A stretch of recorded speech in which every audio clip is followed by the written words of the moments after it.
Hello everyone, this is Grandpa from Grammy and Grandpa Read channel on YouTube.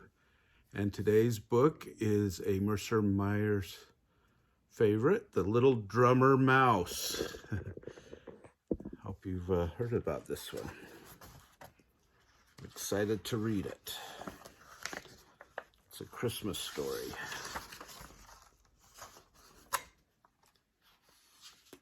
There's a little poem in the front. For Autumn Sagemeyer, our first grandchild. When I first saw you, I just had to dance, and if I was a pony, I would have to prance. And if I played guitar, I would have to strum, and if I was a drummer, I would have to drum. But I am your grandpa, and so I wrote a poem. What a great grandpa. All right. This one is going to be a little bit longer than normal one for him, I can tell. It had always seemed, as for long as the little mouse could remember, that he followed along behind. He was the smallest in the family, and because it was hard for him to keep up with his brothers and sisters, his mother worried about him a great deal. So she made a tiny drum for him out of a hollow acorn. My littlest one, she told him, you are always lagging behind, but at least I'll hear you beating on this drum, and that way I won't lose you.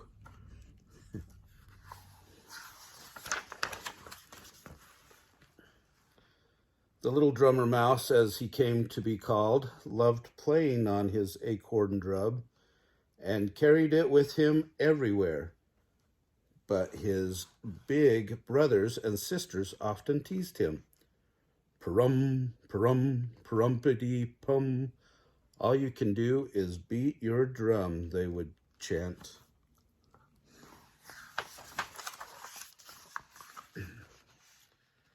The other forest animals laughed and teased him, although the little drummer mouse badly wanted to play with them. He was much too small to join in their rough and tumble games. Instead, he would sit under one of the oak trees and beat tap, tap, tap on his little acorn drum. What's all that noise? Asked a young squirrel. Don't you know you're supposed to eat acorns? My mother told me not to play with my food. Go play your drum to the stars. At least you won't bother them, added the rabbit.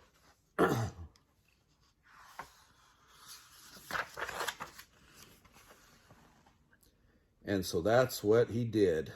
On clear nights, when the mouse family was tucked in bed, the little drummer mouse would often creep outside to the farmer's field. There he loved to watch the stars twinkle back at him as he tapped away along. And they even seemed to enjoy his playing as much as he did.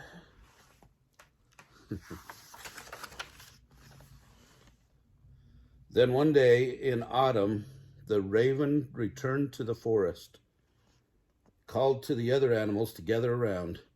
He had astonishing news, for he had heard that the greatest king of all was soon to be born among them. Among men.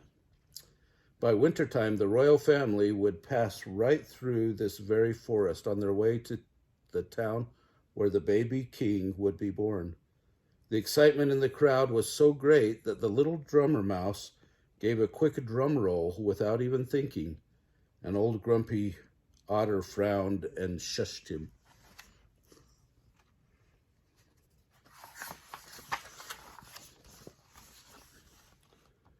We should do something to welcome them, a deer called out, and everyone murmured in agreement. You're right, said the wise owl. We should make the forest beautiful for their journey and offer gifts to the royal baby. Everyone said that this made perfect sense, and for weeks they cleaned and decorated the wild forest. Many of the animals brought wonderful gifts for the baby as well.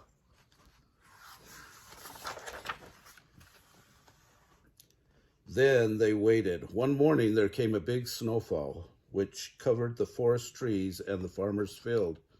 But on this cold winter's day, very few travelers passed through the forest. There was only a poor man leading a donkey and a woman wrapped in a thin blanket, who rode on the donkey's back.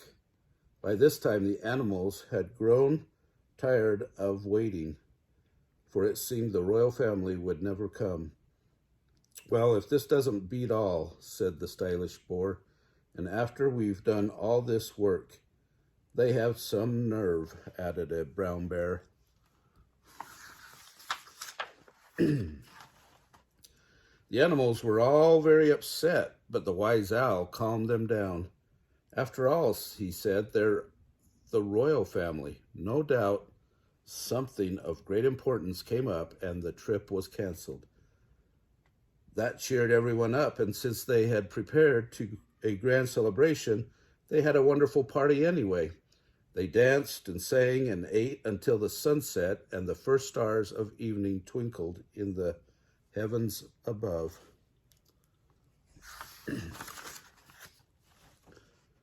Later, snug in his bed, the little drummer mouse was still too excited to sleep. Looking out the little window in the bedroom he shared with his many brothers and sisters, he noticed a new bright star that shone down from the heaven. It was the most beautiful star he had ever seen.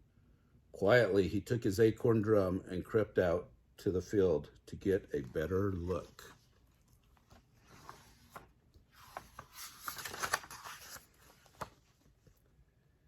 He was so intent on watching the star that he didn't notice 3 tall figures crossing the field in his direction. "Young Mouse," said a sudden deep voice, "we are looking for a stable. Is there one nearby?" The little mouse turned and trembled with fear at the 3 men who towered over him. Who are you?" he stammered. The one in blue spoke. "We are 3 kings from far away, seeking a child born in a stable beneath this star. This child will be a great king, even greater than us." "But how can that be?" asked the little drummer mouse, being very brave. "Kings aren't born in stables." "This one was," said the tallest king. "Now, will you tell us if there is a stable nearby?" The little mouse pointed the way. The 3 kings thanked him, and he watched as they walked away, followed by the strangest animals he had ever seen. Upon their backs were large humps, and upon the humps were chests of treasure.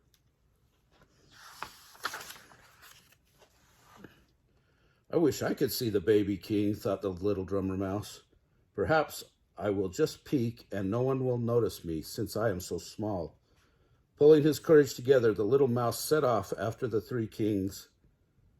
The stable was not much more than a shed, but it was warm. As the little drummer boy squeezed through a crack in the wall, he saw a crowd of farmers and shepherds. He watched as each person stepped forward to lay something shabby and simple before a manger. Over the manger stood the man and the woman who had passed through the forest the day before.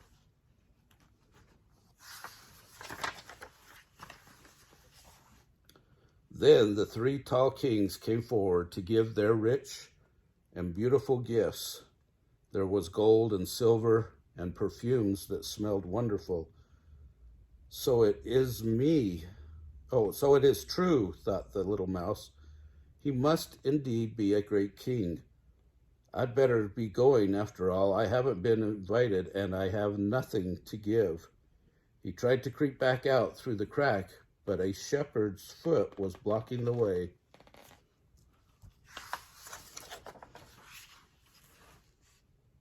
The shepherds began to play a tune on their harps and flutes. The sound was so lovely that the little drummer mouse began to tap along with his acorn drum.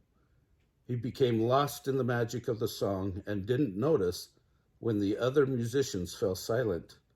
The baby had awakened, and the young mother lifted him from the manger. She turned toward the little mouse, who was still tapping, and said, "Bring forth the drummer and raise him up so that he may see." Suddenly, two large hands scooped him up. The little drummer mouse cringed in terror, but to his surprise, the woman smiled at him and said, "You, tiniest of all, keep playing your little drum. The baby seems to like that sound the best."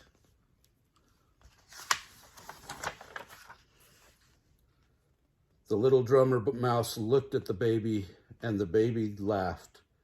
Then he began to play again, slowly at first, then a little faster. Everyone listened and smiled, and he could have shouted for joy.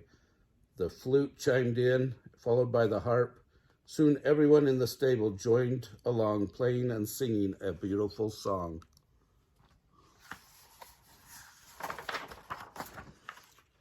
For the first time ever, the little drummer mouse, with his little acorn drum, wasn't being teased or following along behind. He was leading instead.